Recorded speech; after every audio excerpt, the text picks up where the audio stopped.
name is David Flavel, and I'm the minister here, and it's great to welcome you here today as we look at some of the big questions in life. We're doing a series, Googling God. Last week we looked at what is love. This week we're looking at what is the Big Bang. People have questions about our origins, where do we come from, and this is one of the biggest of them all. Let's see what the Bible has to say in a minute, but first here's an explanation of what the Big Bang is. So there are three things I want to say about science. Number one, science is great. Number two, science is weird. And number three, science is provisional.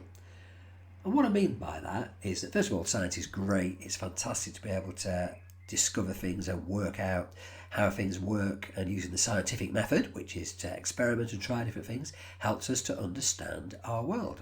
And as Christians and as people in this world, we should use that when we can. Secondly, science is weird.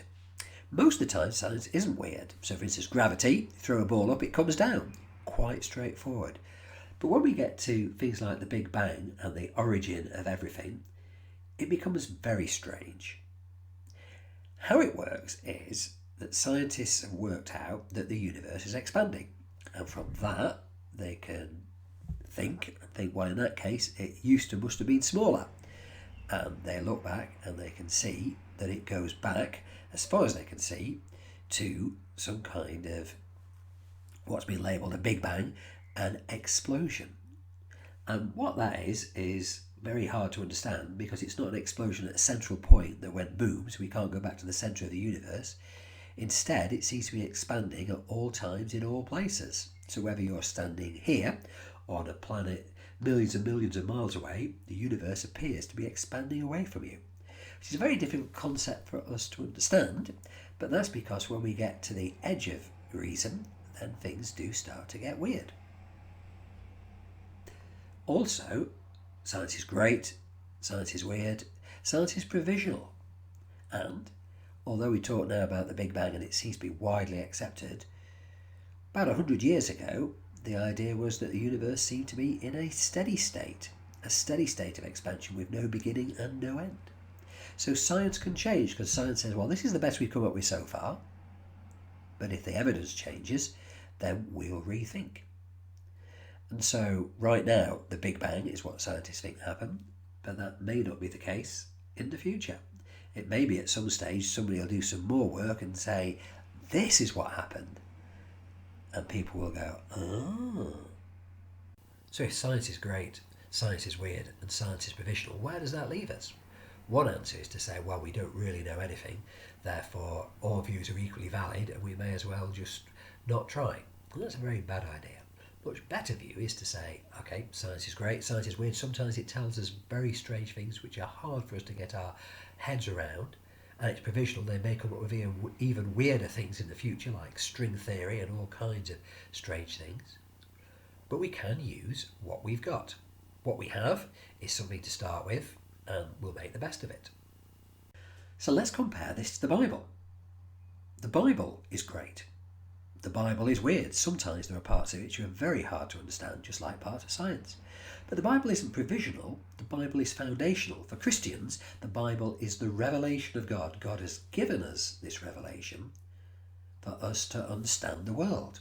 We use science at a provisional level also to understand the world. So what happens when these come into conflict? Well, let's have a look at the earliest part of the Bible, Genesis chapter 1. Now, normally when I'm talking about this, I say it's about 3/4 of the way through, or you'll have to find it, it's about 2/3. Today, it's quite straightforward. It's right at the beginning. Genesis 1, verses 1 to 5, the first 5 verses of the Bible. And in it we read, in the beginning, God. In the beginning, God created the heavens and the earth. Before anything was, there was God. Now the earth was formless and empty. Darkness was over the surface of the deep, and the Spirit of God was hovering over the waters. And God said, let there be light. In Latin, fiat lux. And there was light. God made that like that. God saw that the light was good, and he separated the light from the darkness. God called the light day, and the darkness he called night. And there was evening, and there was morning, the first day. So let's compare this with the Big Bang. You can see there's quite a few things which match. in the beginning God created the heavens and earth, and Christians believe that God created everything out of nothing, which is exactly how the Big Bang works. And God said, let there be light, and there was light. And again, that's how the Big Bang works and how things came out of that. So much so that because the Big Bang theory was first suggested by a Belgian Roman Catholic priest, the allegation was not that it was following science. The allegation was that it was trying to bring God into the idea of creation and was a religious attempt to change science. It turns out that it actually matches science. Christians don't start with the premise, the Big Bang shows that the Bible is true, because tomorrow there may be some genius working in the patent office in Newport who comes up with a brand new theory of life, the universe and everything. And things will change again. This place is called the Inn of the Good Samaritan. I've eaten there. However, I don't think it really was the inn where the Good Samaritan took his person, especially seeing as that was a story that Jesus created to use as an illustration. And in the same way as the Big Bang sometimes supports the biblical idea, so from time to time people in Jerusalem find a piece of architecture, archaeology, which shows that Jesus' brothers and sisters were buried together, which proves that Jesus' brothers and sisters existed, except that it turns out that was a forgery. And then they have ones which prove that the Bible's true, and then there's ones which prove the Bible is not true. And actually, they don't do anything of the sort, because archaeology doesn't show whether the Bible is true or not, because, like science, it's always provisional. Instead, Christians see the Bible as something foundational, God's revelation to us. Sometimes it comes in a literal form, sometimes it's a poetic form, but it's God's way of explaining who God is, who we are, and what our relationship is. Which brings me to my question. So question 1, if God, and whether you're a Christian or not, you can answer this question because you can say, okay, if God did exist, if God was a person rather than a theory, how would God reveal himself to you?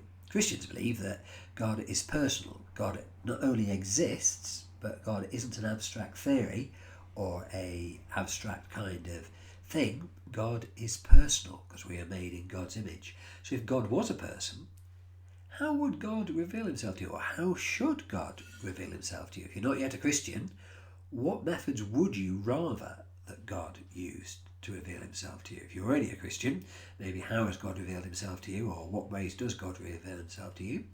If you're watching on the catch-up, then you can put the video on pause on YouTube. If you're watching live on Zoom, then I'll put you in groups and we'll get back together in a little bit.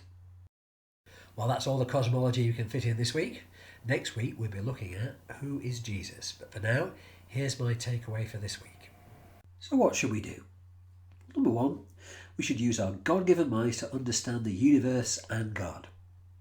God has given us our intellects, our capacity to understand, and we can understand the universe up to a point.